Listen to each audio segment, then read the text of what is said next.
statement that Sarah McBride, the incoming congresswoman from Delaware, shouldn't be using the women's bathrooms here in the Capitol. Yeah. And federal buildings, I think, too, is what she was kind of explaining. I know you've maybe agreed with her to a certain extent in the statement previously. What are your thoughts on that? Yeah, I absolutely agreed. Sarah McBride, as he calls himself, formerly Tim McBride, is a biological man, and he should not be using any of our restrooms in the Capitols, in our office buildings. But Nancy Mace's resolution doesn't go far enough. A resolution is just a statement by Congress saying that Congress disagrees with something.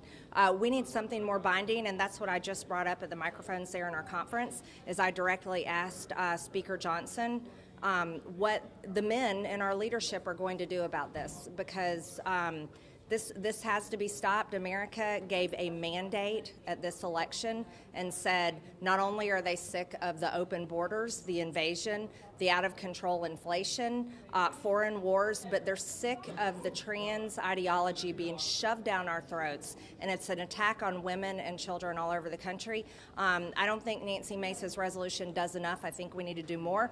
That's what I asked Speaker Johnson, and he committed to me in the conference that Sarah McBride will not be using our restrooms. It's been reported that you said you'd get into a physical altercation with a biological male if you saw them in the bathroom. Would you get into a physical altercation with? How is that reported? How is that reported? How is that reported? It's been on social media that was So said how is that reported? I'm just wondering if you would get into a physical altercation with I shouldn't McBride have to, but I shouldn't have to do that. No woman should have to. But look at what men have been doing to women. Look at all the female athletes that have had to compete against men. You know, there's a volleyball player that has brain damage today because of a biological male spiking a ball into her head. Should any woman have to endure that?